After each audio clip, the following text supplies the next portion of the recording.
BJP's Mission Alliance ahead of 2024.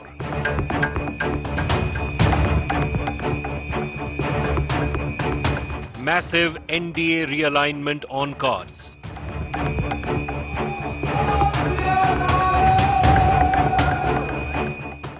From Andhra to Punjab, we get you the inside track.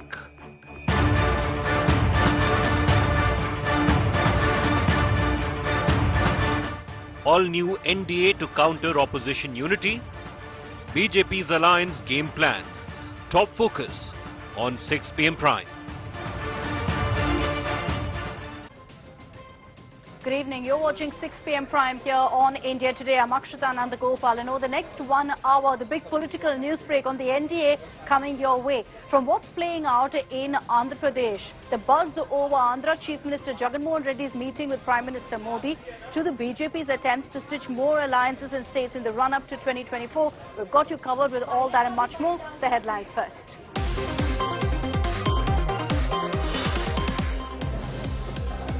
Sharad Pawar faction axes Ajit Pawar, Praful Patel among other rebels.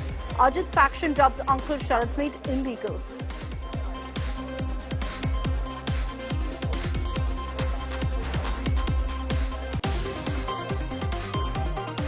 Karnataka Speaker in damage control mode after outrage over VIP lane demand for lawmakers. BJP hits out, calls it Congress elitism and VVIP culture.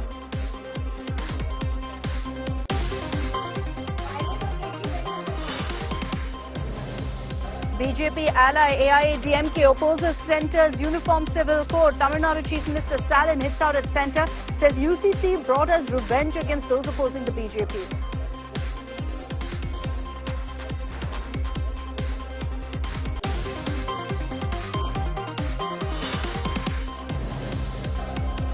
Madhya Pradesh Chief Minister Shivraj in damage control mode after urination horror. Day after bulldozer raids down accused home, Chief Minister Shivraj washes victim's feet.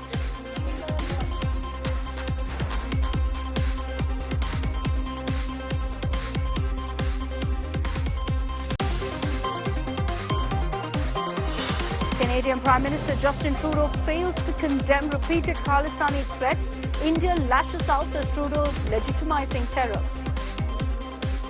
Let me make the larger point that the issue is not about freedom of expression, but its misuse for advocating violence, for propagating separatism, and for legitimizing terrorism. And the countdown officially begins to the launch of Chandrayaan 3. ISRO schedules mega launch for the moon mission for 14th July.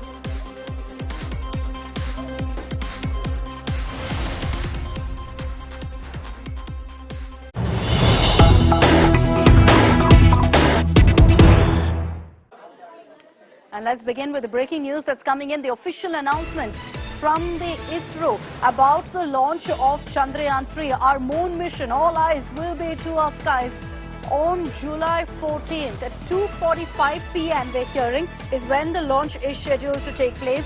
ISRO Chief S. Somnath has just confirmed the same. Remember earlier they were giving it a window of July 13th to July 19th. Now they've confirmed it will happen on July 14th.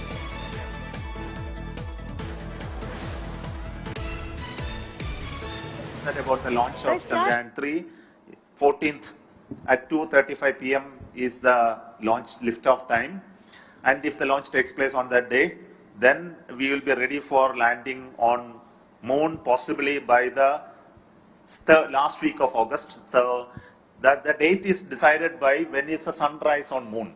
We will have to land on the first day of the 15th day slot of the day.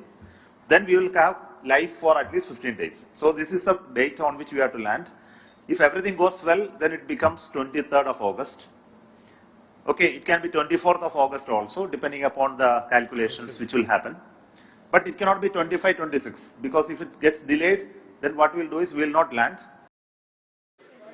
Okay, so that is the statement that came in from the ISRO chief confirming the time. The Chandrayaan 3 launch is something everyone's looking forward to, considering Chandrayaan 2 was a partial failure. ISRO will be looking to make amends this time around, where they're looking to, in fact, once again make a successful landing on the surface of the moon. Nagarjun Dwarkanath is joining us with more details on this. Nagarjun, an event, of course, that the whole nation will be looking forward to with our fingers crossed. July 14th is the date that's now been announced by ISRO.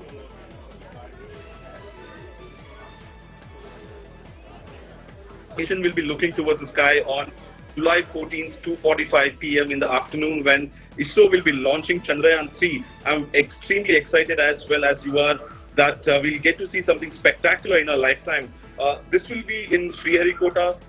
The mission will have 3 modules, right? The lunar module, the propulsion module, as well as the rover. On August 23rd or 24th is when this rover will land on the surface of the moon. It will be carrying scientific payloads which will carry out experiments on the lunar surface, as we are told. So just few days from now, on July 14th or 15th, when the weather permits, but as of now it's July 14th, 2:45 p.m. fixed, that Chandrayaan 3 will take off from Sriharikota using a Mach 3 vehicle, that is propulsion vehicle that we are using. Mach is the heaviest that we have, and it would take around just over a 30-day period to reach the surface of the moon. And what is crucial is the landing time, right? The sunrise on the moon surface will be crucial, so that enough light will be there, and also the operation time also is quite critical. That will be the main point, more than the takeoff. It will be the landing time, where we'll all be looking at towards our screen and hoping that ISRO lands the rover right on the moon surface, and it will be a big success.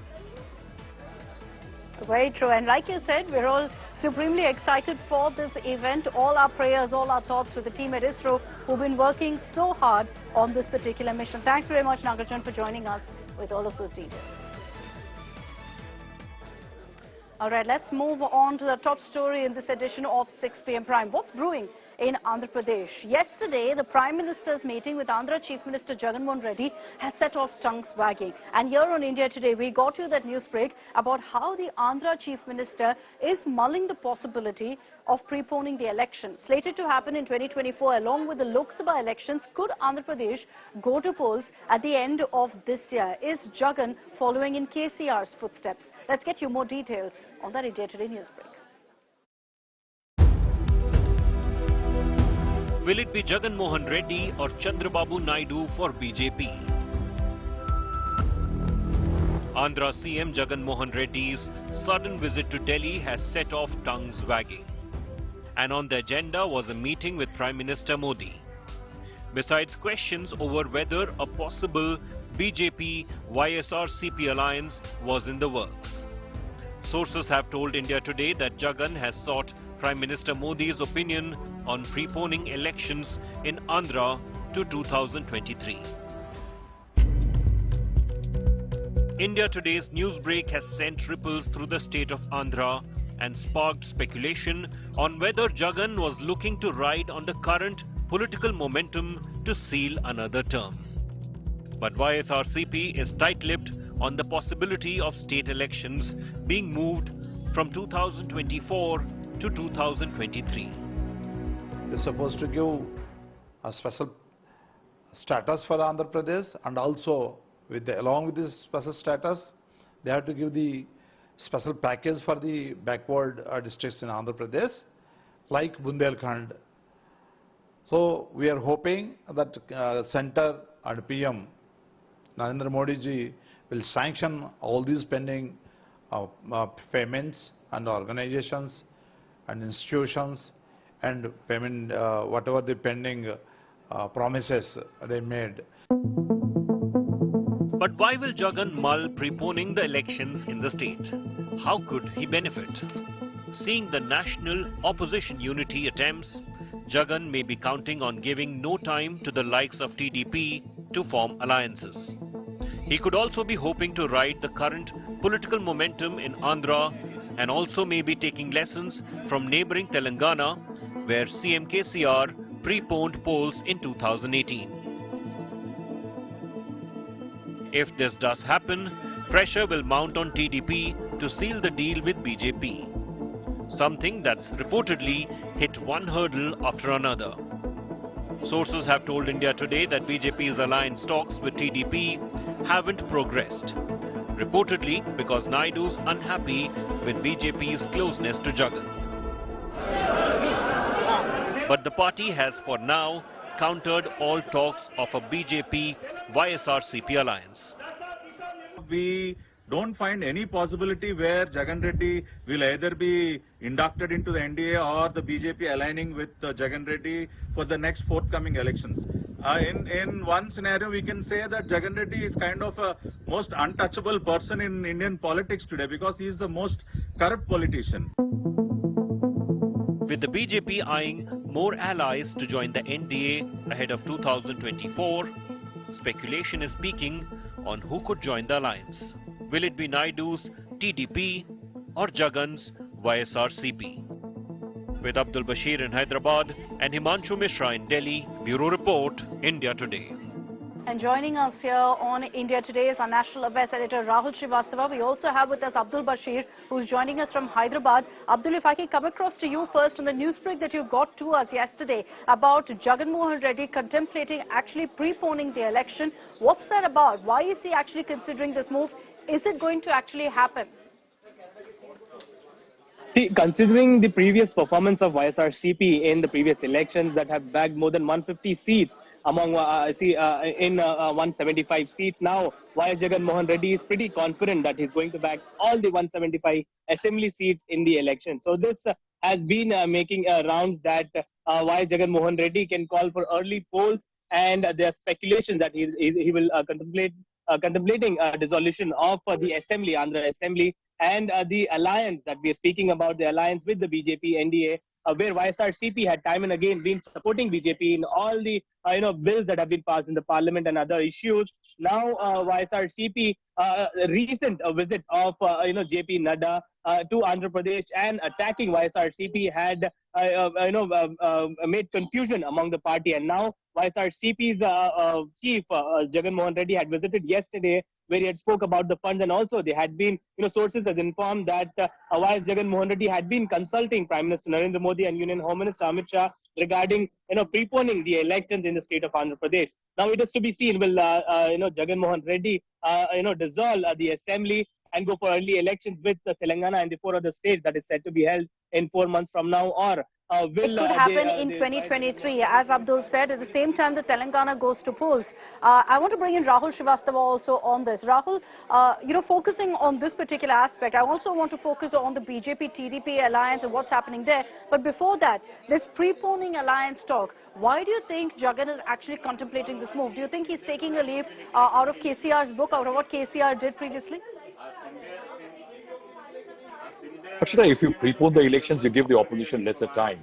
Anybody who does it, since everybody would be guessing, a lot of things on the ground don't work out. And if you go for early elections, you're giving your opponents less preparatory time.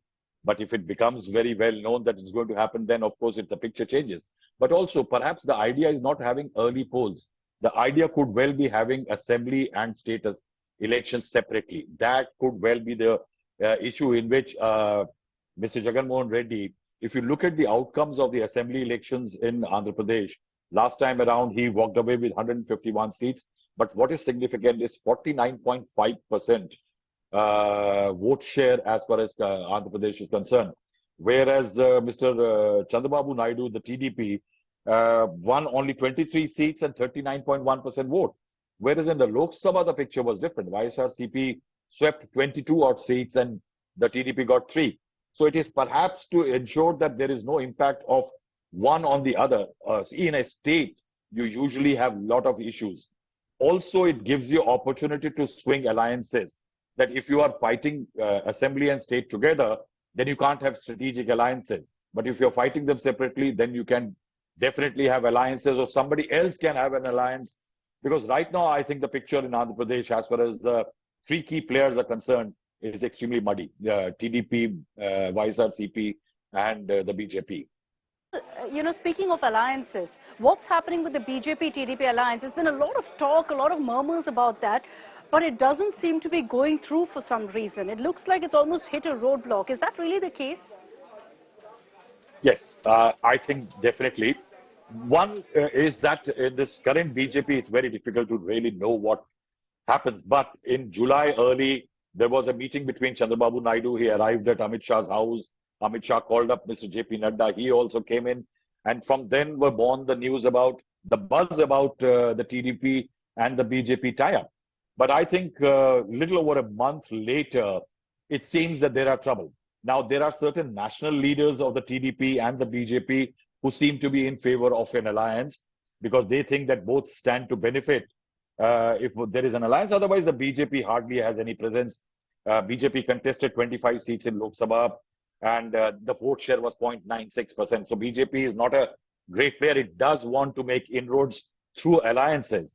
But the problem here is that the state level leaders of the BJP are objecting to alliance. They say that let's grow alone because TDP is a very unreliable player. And that's true. He has been switching sides. The second very important factor is that Jagan Mohan Reddy is a very steady ally for the BJP in Rajya Sabha where the BJP needs the numbers. Now, in that scenario, say, for example, the Delhi ordinance, the BJP needs the support of YSRCP when it comes to that ordinance to beat Arvind Kejriwal's intent. Yeah. In that, will the BJP tie up? And in the last few days, the BJP has cleared funds for Andhra Pradesh, debts have been cleared by banks, loans are being cleared. In that scenario, the TDP is now feeling that the BJP is riding two boats in Andhra Pradesh. It wants to play with YSRCP as well as the TP.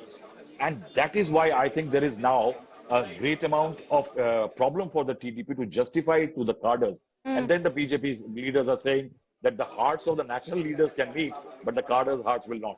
Interesting play here. Let's see how it really pans out. But you're right in saying that the BJP is kind of trying to keep both camps happy, TDP and YSRCP. Any formal alliance with TDP will mean that they have a bit of a problem with YSRCP and they need those numbers on their side. There's also the fact that name now as the Andhra BJP chief, the sister-in-law. All know the bad blood between the NTR clan and Chandrababu Naidu. Plays out in Andhra Pradesh in the coming days and weeks. Is preparing for 2024 with what's happened in Maharashtra. This party to get more like-minded parties to join them, where there's a lot of talk that the Shiromani Akali Dal could just be back in the NDA fold. Let's get you all the details in our next report. It started as a mission to unite the opposition against Narendra Modi ahead of 2024. A mission that has been jolted by a Mahaquake. After the NCP split, it is the NDA that seems more united than the opposition. देश के विकास के लिए बहुत NDA का हिस्सा बनना चाहते हैं और मुझे पूर्ण विश्वास है एनसीपी और महाराष्ट्र की सरकार का हिस्सा बन में विकास को नई गति देगा। वहीं पर इन दलों का साथ में जुड़ना और दलों का भारत के विकास मजबूत, निरंतर और स्थिर सरकार तो लोगों का जुड़ना स्वाभाविक है। In Uttar Pradesh, Samaj Party President Om Prakash Rajbhar, who last year is set to return to the BJP. 27 में चुनाव होगा महाराज, विधानसभा का चुनाव आ रहा है, तो हमारी कॉन्स्टिट्यूंसी पड़ती है, ये लड़ लेवे के चाहिए जाके ना। नहीं, रास्ता तो सबके लिए खुला, दरवाजा देखना कहाँ बंद है, खुला ना जाए जे आवे जा। हमारे यहाँ दरवाजा सबके लिए खुला रहता है, आइए जाइए बात करिए, कोई दिक्कत नहीं। A realignment is on the cards in Punjab too. Sources tell India Today that the Akali Dal may also return to the NDA fold. This will happen as soon as the party gets a seat share assurance from the BJP. A reunion before Lok Sabha can pay dividends for both. The Prime Minister paid homage to late Prakash Badal in April this year.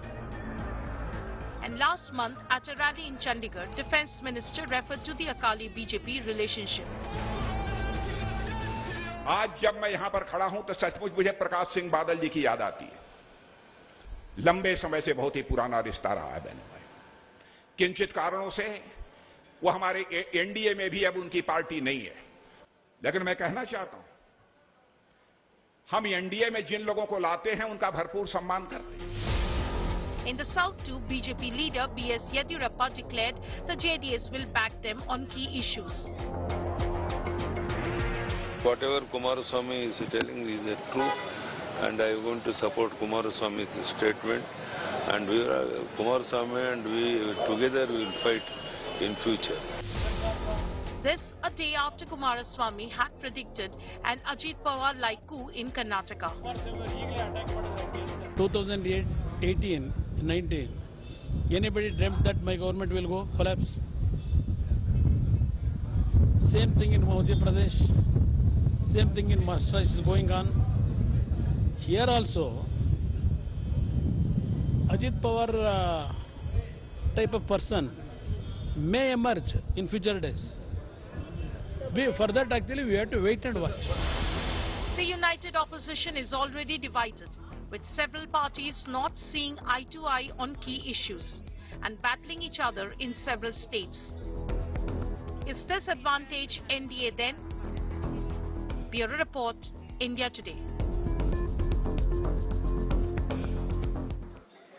So who are the parties that the BJP is eyeing right now? Some of them are done deals, some they're still talking with. In Maharashtra, of course, with all that's happened in the last few days, they've now got allies in Eknath Shinde as well as in Ajit Pawar, a faction of the NCP at least. What about in a state like Karnataka? Well, the H.D. Kumaraswamy and in fact the BJP, that's the JDS and the BJP, have been essentially flirting with each other, putting out very public statements saying we're looking to work with each other. Will that happen in 2024 is the question. In Andhra Pradesh, as we told you some time ago, there have been talks between the BJP and the TDP, but that seems to have hit a roadblock as of now. We'll have to see if it progresses going forward. In Tamil Nadu, there is a tie-up with, in fact, the AIADMK, but remember that EPS has said that they do not back UCC. Is that going to be a hurdle? We'll have to wait and watch. In Bihar, two parties, the Hindustani Avam Morcha as well as the LJP with the BJP. There could be more parties because of all of the talk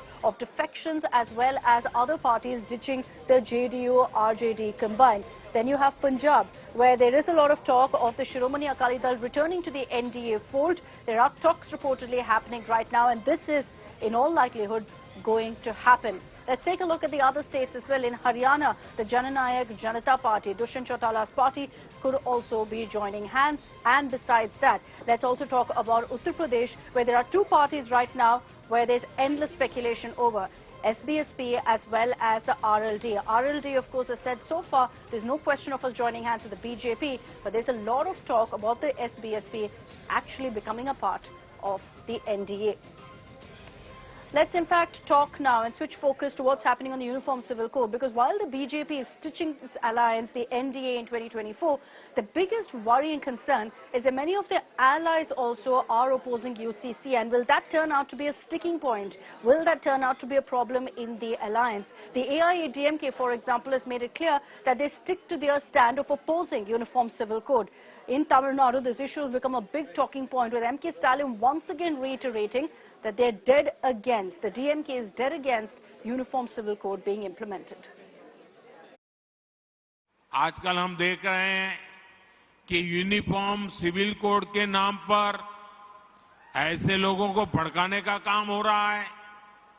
आप मुझे बताइए, एक घर में परिवार के एक सदस्य के लिए एक कानून हो, परिवार के दूसरे सदस्य के लिए दूसरा कानून हो, तो क्या वो घर चल पाएगा क्या? कभी भी चल पाएगा क्या? Ever since Prime Minister Modi has made his big UCC pitch, politics over it has only snowballed. With opposition already divided over implementation of Uniform Civil Code, latest to dissent is BJP's own ally, AIADMK.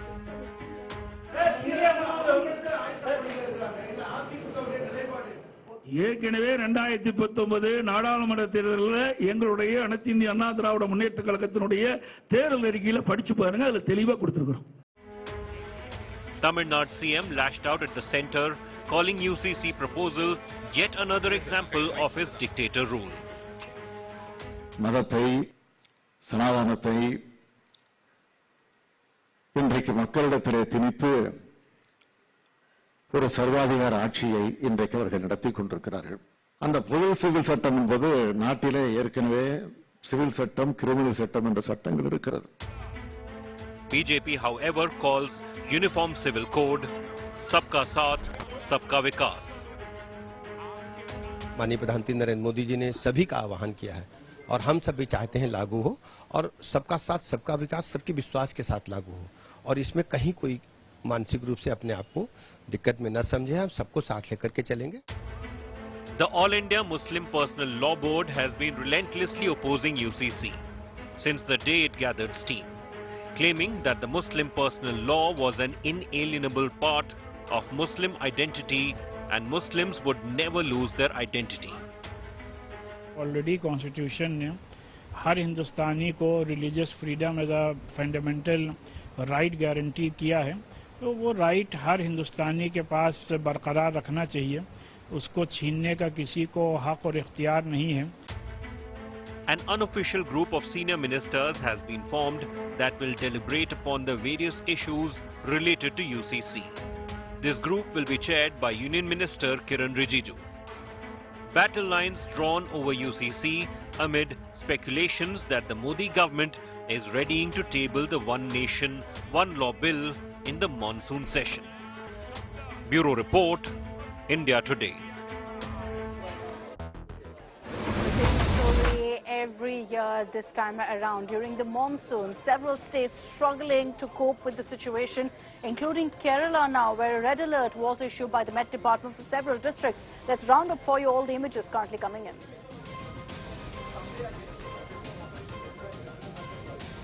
The monsoon has started finally gaining strength in Kerala, but along with it, endless woes for residents. Many districts of the state has received intense heavy rainfall. Waterlogging was witnessed particularly in Alappuzha district, where people are seen struggling to commute through inundated streets. These are images that we're showing you from Una district in Himachal Pradesh, where a flash flood was seen, in fact, pushing vehicles aside. The region has received heavy rainfall, leading to inundated roads and flooded homes in some villages.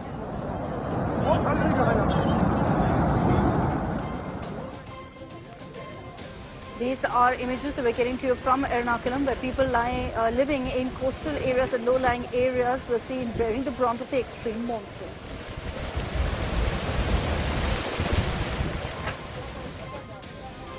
A government hospital in Bihar was completely flooded, leaving patients at the risk of infection. Rainwater entered the emergency ward of the DMCH government hospital. This is the largest hospital in North Bihar. Heavy rains were also reported in the national capital region. Waterlogging was reported in several parts of Delhi, Noida and Ghaziabad. There's a yellow alert currently from the Met Department.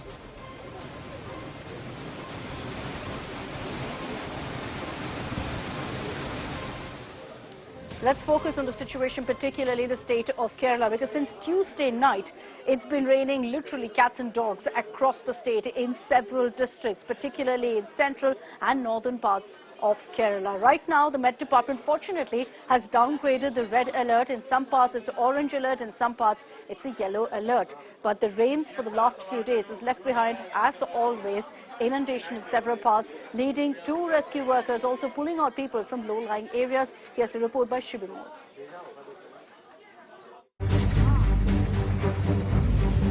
Uprooted trees, inundated streets and flooded houses.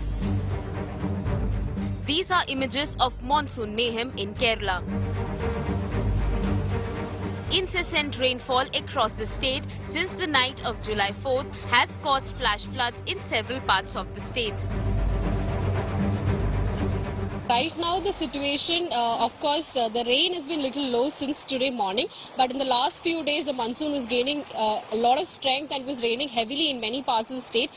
Today the red alert has been withdrawn, and right now the state authorities, the government is saying that we are not going into a flood-like situation like 2018 or 2019, because in the next few days there will be, the rainfall will be low, the rainfall will weaken is what the rains will weaken is what the IMD has predicted. But right now many places, especially in central Kerala, are experiencing waterlogging, and you can see here we are in Ambalappuzha. This is a very important road that connects between Ambalappuzha and Pathanamthitta, Alappuzha and Pathanamthitta, and the entire road is filled with water.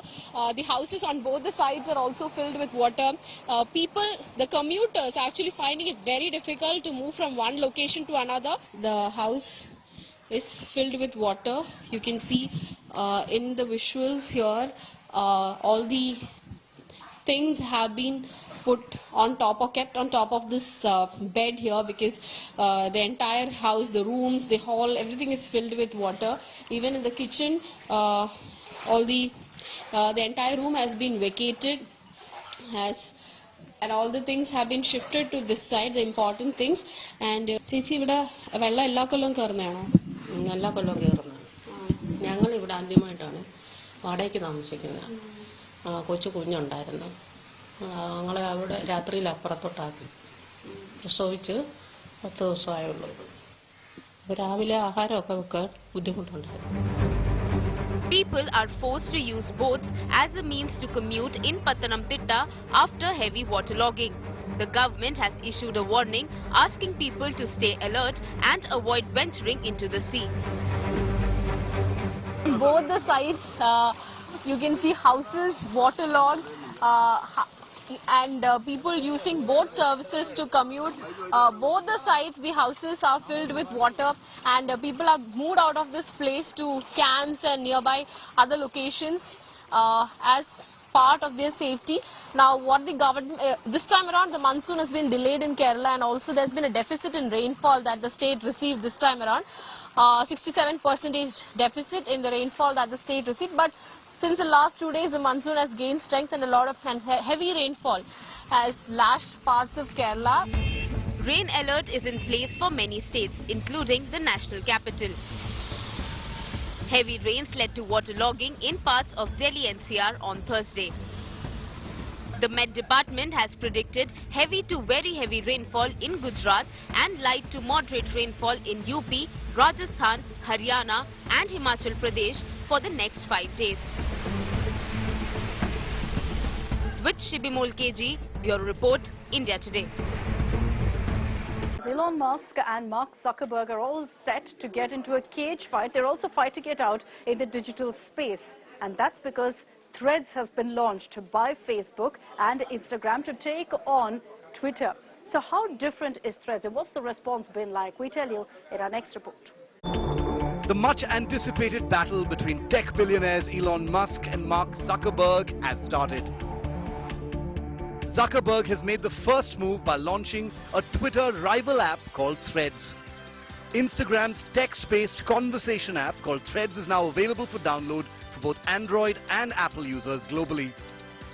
Threads, just like Twitter, will allow users to post threads on the app and reply to others, all of which will be visible on your timeline. Threads also allows text up to 500 characters, links, pictures and videos up to 5 minutes in length. Meta has made it easy for Instagram users to join the new app by linking the two and allowing them to just port over. They do not have to change their handles and will be able to follow the same people as they do on Instagram. After just a couple of hours of the official rollout, Mark Zuckerberg announced on the app that the Threads app has passed 2 million sign-ups in its first 2 hours live in the App Store. After the launch of Threads, Twitter is now surrounded by several rivals, including Jack Dorsey's Blue Sky and Mastodon. This battle is not just about platforms. For many, it's now become a battle of ideologies and money. Just recently, Twitter announced a rate limit restricting how many tweets users can see per day, which has upset many. Such tweaks can push users away from Twitter, making it easy for Zuckerberg's Threads to bring more subscribers on board. Although the rumored physical cage fight between Musk and Zuckerberg is still uncertain, the virtual battle has clearly begun. Bureau Report, India Today. That's all we have time for in this edition of 6 p.m. Prime. Thanks for tuning in.